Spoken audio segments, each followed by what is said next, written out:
सर्वोत्तम career path के इस ऑनलाइन पोर्टल पर आप सभी का हार्दिक स्वागत करता हूं। जैसा कि हम सभी जानते हैं कि हमारी हिंदी विषय के अंतर्गत हिंदी साहित्य के इतिहास शीर्षक पर कल चर्चा हुई थी, उसी को आगे बढ़ाते हुए आज हम चर्चा करते हैं नाथ साहित्य, रासो साहित्य, जैन साहित्य और तथा हिंदी के प्रथम काल के अंतर्गत आने वाले अन्य साहित्य के बारे में। तो सबसे पहली चर्चा हमारी नाथ साहित्य की बारे में। नाथ साहित्य क्या है?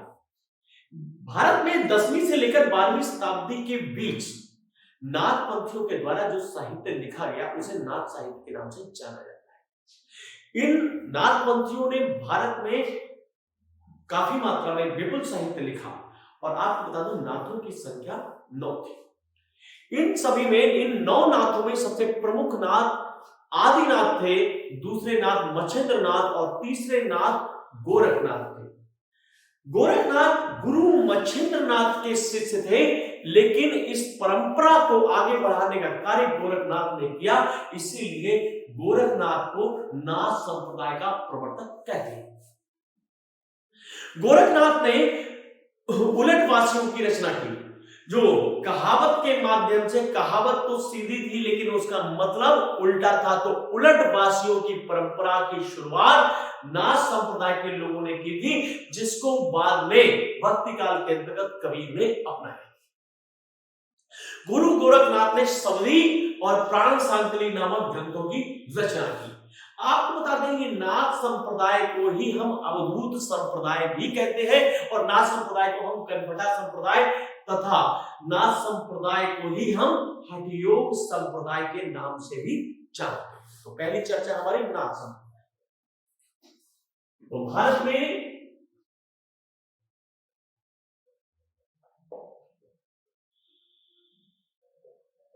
दसवीं से लेकर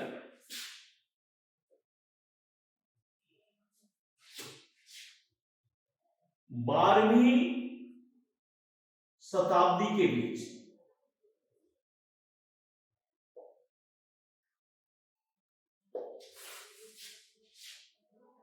नाथ पंथियों के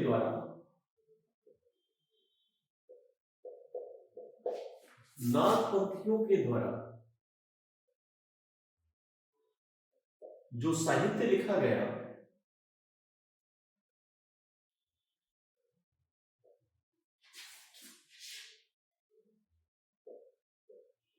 उसे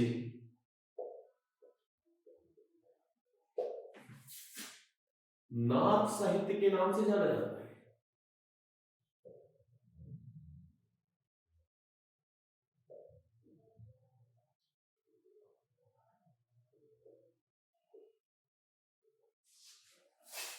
जैसे कि मैंने आपको बताया था कि नाथों की संख्या 9 है, जिनमें सबसे प्रमुख आदिनाथ है। तो नाथों की संख्या कितनी है?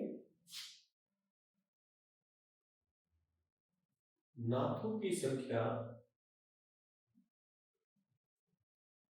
9, जिनमें सबसे प्रमुख कौन है? इसमें सबसे पहले नाम या सबसे पहली चर्चा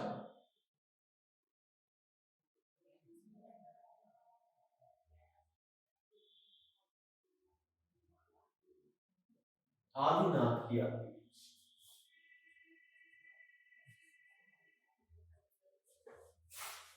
आदिनाथ यानी भगवान शंकर।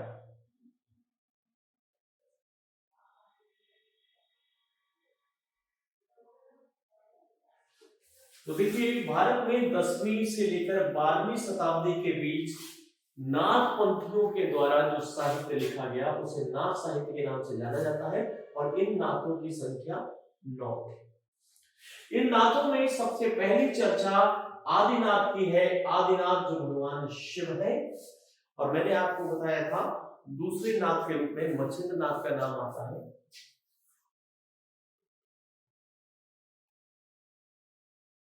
दूसरे नाथ गुरु मत्स्येंद्र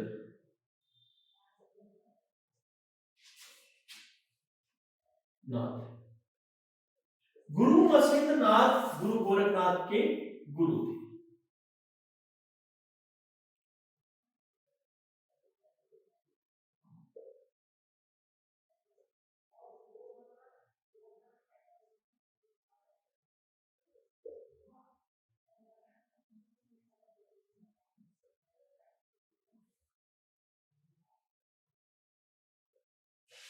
तो कभी परीक्षा में अगर हमारा प्रश्न बनता है कि गुरु मछेंद्र नाथ किसके गुरु थे, तो गुरु मछेंद्र नाथ गुरु गोरखनाथ के गुरु थे, यानी गोरखनाथ के गुरु का नाम गुरु मछेंद्र नाथ था। चूंकि इस पंथ का सर्वाधिक विकास गुरु गोरखनाथ ने किया, इसीलिए गुरु गोरखनाथ को हम नाथ संप्रदाय का प्रवर्तक मानते हैं। तो नाथ संप्रदाय के प्रवर्तक कौन है? गुरु गोरखनाथ।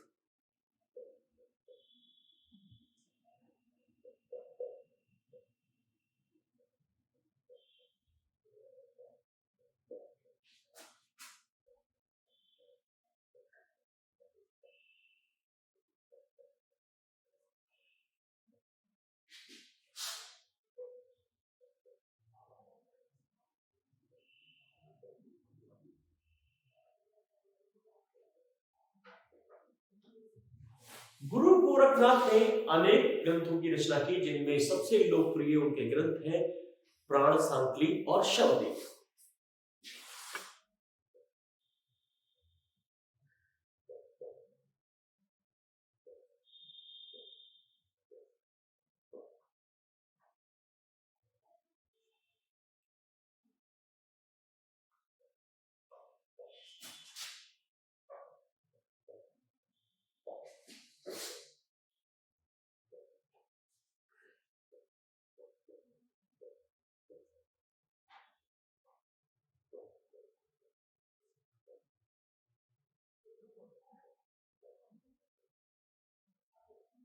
गुरु गोरखनाथ के प्रमुख लिखे गए प्रमुख ग्रंथ कौन से हैं? प्राण सांकली और शवदेव। ध्यान रखिएगा, प्राण सांकली और शवदेव नामक ग्रंथों की रचना गुरु गोरखनाथ के द्वारा की गई। मैंने जैसा कि आपको बताया था कि नाथ संप्रदाय को हम हठयोग संप्रदाय भी कहते हैं, और इसे अवधूत संप्रदाय तथा कर्मठा संप्रदाय के नाम से भी जाना जाता है। तो यहाँ पर एक बात और, गुरु गोरखनाथ की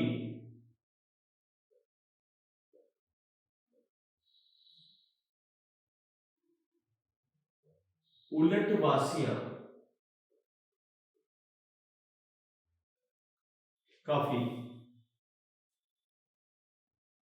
प्रसिद्ध नहीं। इस प्रवृत्ति को आगे चलकर कबीर ने अपनाया था, और कबीर के साहित्य पर हमें नाथ पंथियों का प्रभाव दिखाई देता है। तो भक्ति काल के संत पर हमें नाथ पंथियों का प्रभाव दिखाई देता है, तो भक्ति काल के संत कबीर पर हमें नाथ पंथियों का प्रभाव दिखाई देता है। तो यहाँ पर हम देखेंगे भक्ति काल के संत कबीर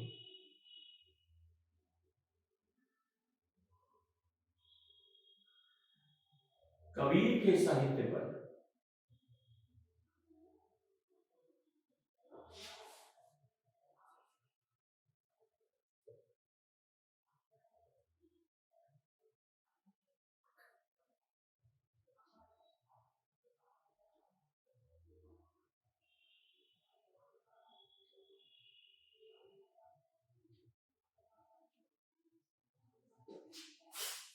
देखिए, गुरु गोरखनाथ ने नाथ संप्रदाय का जितना प्रचार प्रसार किया, उतना अन्यत्र किसी भी नाथ के द्वारा नहीं किया गया। नाथों में अन्य नाम आते हैं जलंधर नाथ, चौरंगी नाथ, भरथरी इत्यादि। तो नाथों में अन्य नाम किस से आते हैं? नाथ संप्रदाय के अंतर्गत, नाथ संप्रदाय के अंतर्गत नौ नाथों में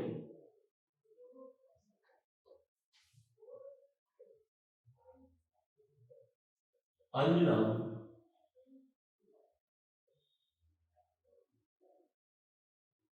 गुरु चौरंगी नाथ, जलंधर नाथ,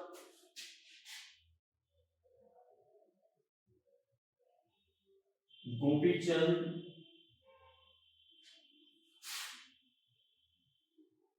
गुरु भर्तृहरि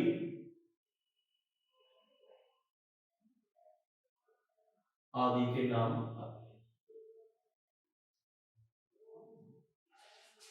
तो ध्यान दीजिएगा, गुरु गोरखनाथ को ही नाथ संप्रदाय का प्रवर्तक माना जाता है। अगर हमारी कभी चर्चा होती है कि नाथ संप्रदाय के प्रवर्तक कौन है, तो हम उत्तर में गुरु गोरखनाथ का नाम लिखेंगे।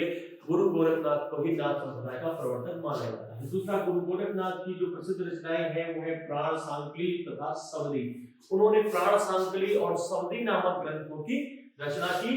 तीसरी बात, गुरु गोरखनाथ की उलट वासियां भी काफी प्रसिद्ध रही, जिस प्रवृत्ति को बाद में भक्ति काल के प्रमुख संत कबीर के द्वारा अपनाया गया। यानी कबीर के साहित्य पर हमें नाथ पंक्तियों का स्पष्ट प्रभाव दिखाई देता है। दूसरी बात, नाथ संप्रदाय के अंतर्गत जो नवनाथ आते हैं उनमें प्रमुख नाम जो है वो आदिनाथ, मछेंद्रनाथ, गुरु गोरखनाथ, गुरु चौरंगीनाथ, जलंधरनाथ, गोपीचंद, भर्तृहरि आदि के नाम आते हैं। जैसा मैंने अभी चर्चा की थी कि नाथ संप्रदाय को हम हठयोग संप्रदाय, अवधूत संप्रदाय और कनकटा संप्रदाय भी कहते हैं। कनकटा संप्रदाय क्योंकि इस संप्रदाय के जो नाथपंथी थे वो बड़े बड़े कुंडल धारण करते थे, और बड़े बड़े कुंडल धारण करने से अक्सर उनके कान चिर जाते थे, कान फट जाते थे। इसीलिए इस संप्रदाय को हम कनकटा संप्रदाय कहते हैं।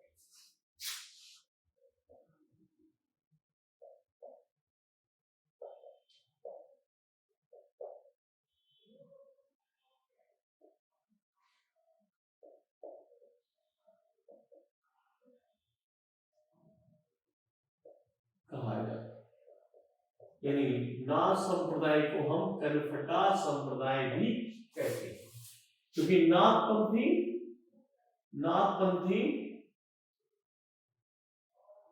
बड़े बड़े कुंडल या कुंडलों को पहना करते थे, जिससे इनके कान फट जाते थे यानी चिर जाते। ठीक है। दूसरा मैंने आपको बताया था, चूंकि लेकिन नाथों की एक और बड़ी प्रवृत्ति है कि नाथ लोग अपने साथ चिमटा रखते थे, धुनी रमाते थे और इस धुनी को धारण करते थे। इसीलिए नाथ पंथियों को या नाथ संप्रदाय को हम अवधूत संप्रदाय भी कहते हैं।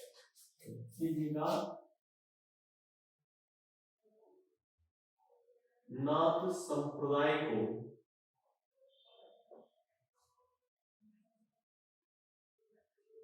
अवधूत संप्रदाय भी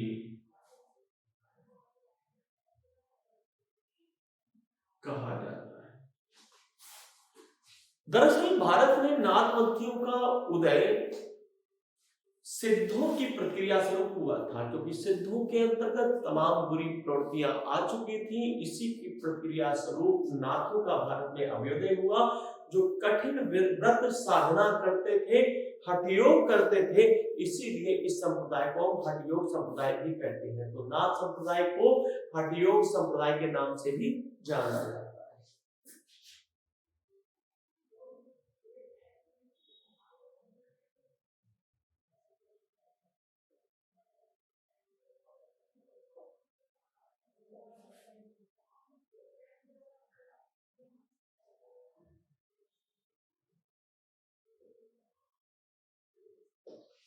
तो ध्यान दीजिएगा, जो नाथ संप्रदाय है वो कनकटा संप्रदाय के नाम से भी जाना जाता है।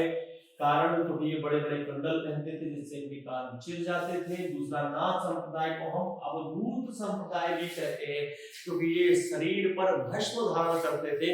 इसीलिए इस संप्रदाय को अवधूत संप्रदाय भी कहा जाता है। तीसरी बात मैंने आपको बताया था, चूंकि नाथों का भारत में प्रादुर्भाव सिद्धों की प्रक्रिया स्वरूप हुआ था, अपने जीवन को बहुत ही संतुलित सदा हुआ, जो है हठ योग साधना पद्धति के आधार पर ये साधते थे, इसीलिए इस संप्रदाय को हम हठ योग संप्रदाय भी कहते हैं। तो नाथ संप्रदाय ही हठ योग संप्रदाय है, नाथ संप्रदाय ही अवधूत संप्रदाय है और नाथ संप्रदाय ही हठ जो है कनफटा संप्रदाय है। ध्यान रखिएगा। जैसा मैंने आपको बताया था कि नाथ पंथियों की जो सबसे विशेष बात ये थी कि इन्होंने उलट वासियों का, खास तौर से दोहा छंद के माध्यम से उलट वासियों का भरपूर प्रयोग किया, जिससे इनकी सिद्धि हुई और आगे चलकर कालांतर में भक्ति काल में इनकी उलट वासियों को प्रवृत्ति, इनकी उलट वासी की जो प्रवृत्तियां हैं उनको कबीर ने अपनाया। अगली चर्चा हमारी जैन साहित्य के बारे में। चर्चा हमारी जैन साहित्य को लेकर है।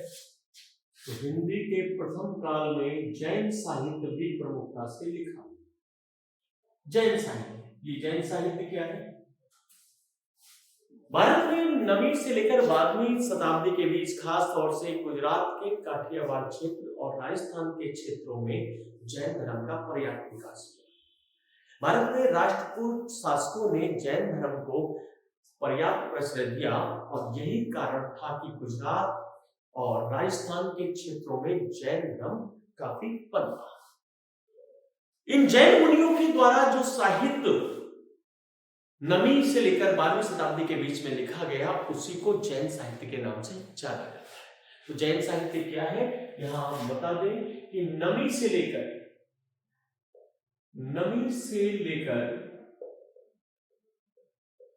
12वीं शताब्दी के बीच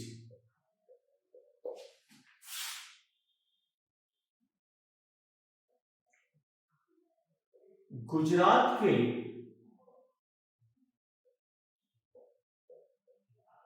काठियावाड़ क्षेत्र व राजस्थान क्षेत्र में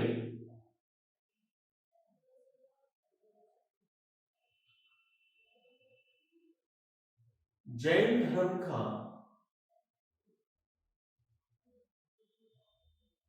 पर्याप्त विकास हुआ।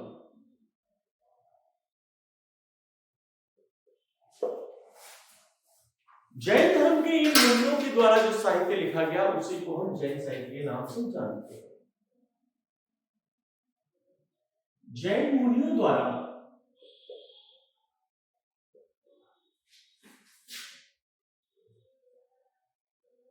इस दौर में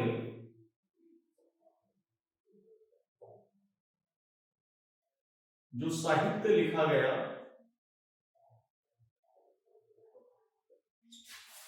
उसे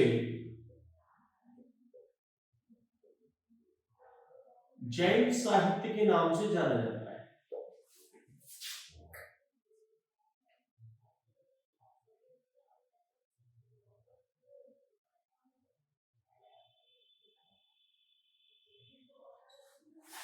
तो आप संक्षेप में समझ चुके होंगे कि भारत में 9वीं से लेकर 12वीं शताब्दी के बीच जैन मुनियों के द्वारा जो भारत में साहित्य लिखा गया, उसे हम जैन साहित्य के नाम से जानते हैं। इस दौर में काफी मात्रा में साहित्य लिखा गया और खास तौर से इन जैन मुनियों ने अपभ्रंश भाषा में तमाम साहित्य लिखा। इसमें एक नाम सबसे पहले आता है देवसेन का। देवसेन ने 933 ईस्वी में एक ग्रंथ लिखा था जिसका नाम था श्रवकाचार। देवसेन के द्वारा 933 ईस्वी में श्रवकाचार की रचना हुई और ये जो श्रवकाचार है, इसको हिंदी का प्रथम ग्रंथ माना जाता है। इसमें 250 दोहे हैं और इसमें जैन श्रावकों के आचार विचारों से संबंधित जानकारी दी गई है, इसीलिए इसको श्रवकाचार, श्रावकों के आचार विचार से संबंधित जानकारी, इसीलिए इसे श्रवकाचार के नाम से जानते हैं। तो 933 ईस्वी में 933 ईस्वी में देवसेन ने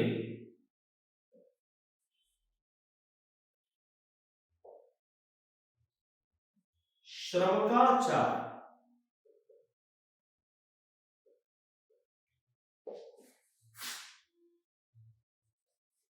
नामक ग्रंथ की रचना की।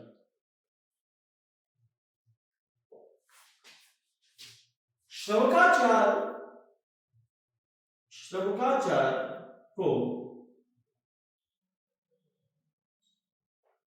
हिंदी का प्रथम ग्रंथ माना जाता है।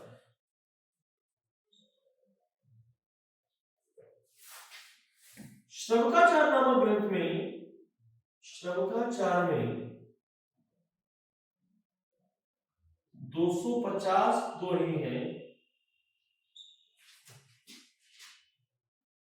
जिसमें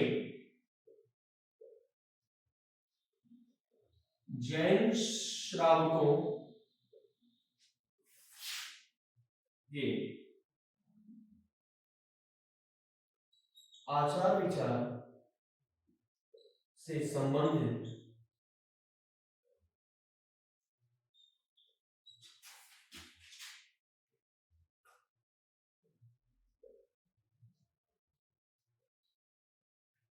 जानकारी मिलती है।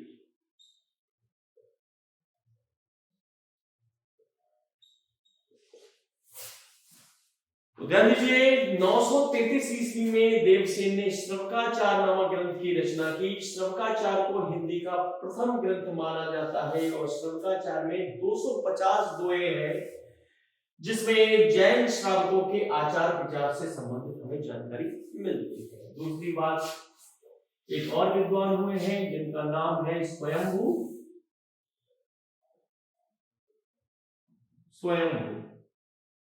स्वयंभू ने एक ग्रंथ लिखा था जिसका नाम था पौंचर्य।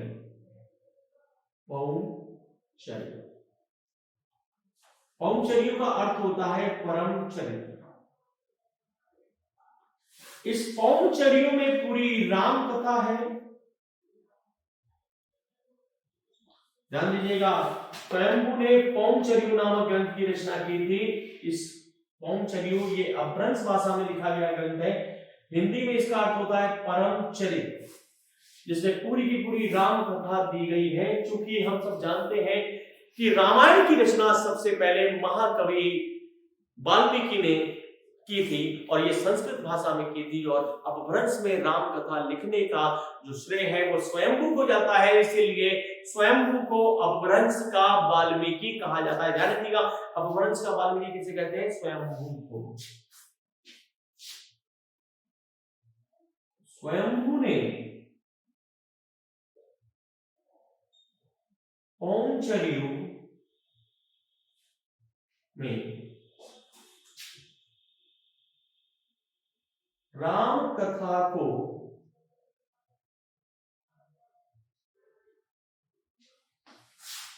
अपभ्रंश में लिखा था अथा स्वयंभू को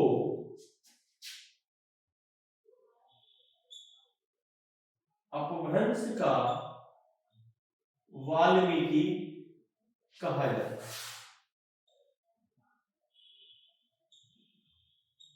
किस विद्वान को अपभ्रंश का वाल्मीकि कहते हैं? स्वयंभू को हम अपभ्रंश का वाल्मीकि कहते हैं। दूसरा एक नाम हमारे सामने आता है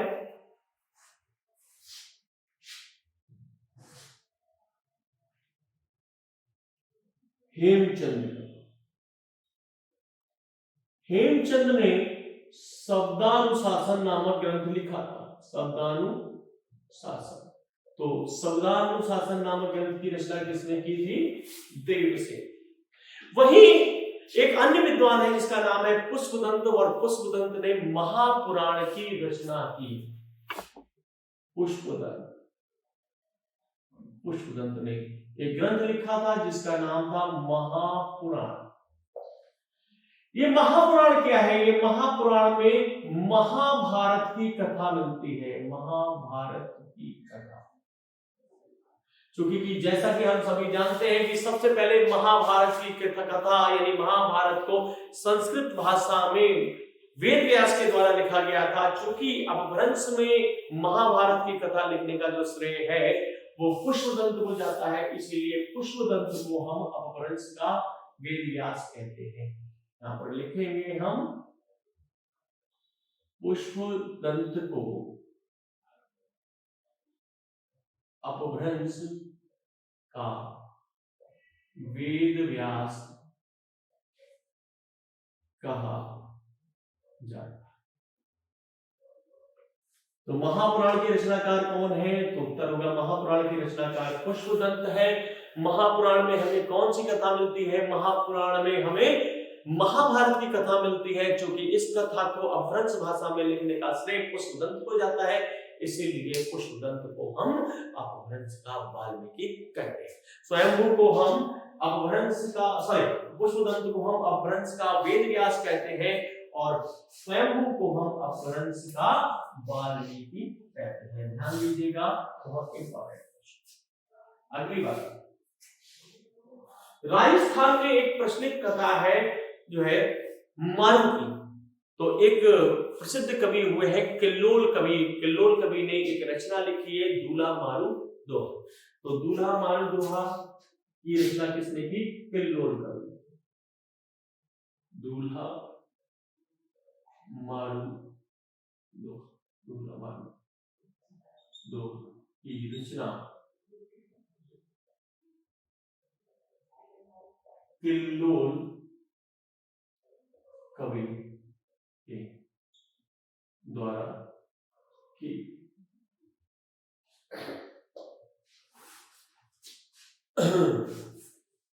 तो यहां पर देखिए तमाम जैन साहित्य की रचना इस दौर में की गई, और खास तौर से जैन साहित्य में जो लोकप्रिय साहित्य है वो रास साहित्य है। तो इस आपको बता दें, जैन साहित्य अपनी लोकप्रियता के लिए किस रूप में जाना जाता है? तो जैन साहित्य रास साहित्य के लिए जो है विशेष रूप से जाना जाता है। तो जैन साहित्य के अंतर्गत सबसे लोकप्रिय साहित्य रास साहित्य। ध्यान दीजिएगा, बहुत इंपॉर्टेंट है। अगर आपसे परीक्षा में प्रश्न पूछा जाता है कि जैन साहित्य के अंतर्गत सबसे लोकप्रिय साहित्य के रूप से जाने वाला साहित्य कौन सा है? रास साहित्य है। तो यहाँ देखिएगा, एक बार फिर से समझते हैं कि 9वीं से लेकर 10वीं शताब्दी के बीच में गुजरात के काठियावाड़ क्षेत्र तथा संपूर्ण राजस्थान में जिन जैन मुनियों के द्वारा जो साहित्य लिखा गया उसे हम जैन साहित्य के नाम से जानते हैं। इसमें एक शुद्ध रचना हमारे सामने आती है जिसकी रचना 933 ईस्वी में हुई, और आपको बता दें ये रचना देवसेन ने की थी। देवसेन ने श्रवकाचार्य नामक ग्रंथ लिखा, और इसीलिए देवसेन को हम श्रवकाचार्य को हम हिंदी का प्रथम ग्रंथ मानते हैं। तो ये श्रवकाचार्य जो है वो हिंदी का प्रथम ग्रंथ है। श्रवकाचार्य में 250 दोहे हैं, जिसमें जैन श्रावकों के आचार विचार से संबंधित हमें जानकारी मिलती है। दूसरी, हेमचंद्र ने समतानुशासन नामक ग्रंथ की रचना की थी। वहीं पुष्पदंत ने महापुराण लिखा, और महापुराण की रचना उन्होंने अपभ्रंश भाषा में की, इसीलिए पुष्पदंत को अपभ्रंश का वेद व्यास कहते हैं। वहीं स्वयंभू ने पौंचर्य यानी परमचरित लिखा। इस पौंचर्यों के अंतर्गत संपूर्ण राम कथा मिलती है, इसीलिए हम स्वयंभू को अपभ्रंश का वाल्मीकि कहते हैं। वही राजस्थान में एक प्रचलित कथा मारू की कथा जो है, इस पर एक रचना दूल्हा मारू दोहा ये किल्लोल कवि के द्वारा लिखी गई। और आपको बता दें, जैन साहित्य में सबसे लोकप्रिय साहित्य की अगर चर्चा होगी तो जैन साहित्य में सबसे लोकप्रिय जो साहित्य है वो रास साहित्य है। कौन सा साहित्य है? रास साहित्य। ठीक है, तो अब अगली चर्चा हमारी रासो साहित्य के बारे में।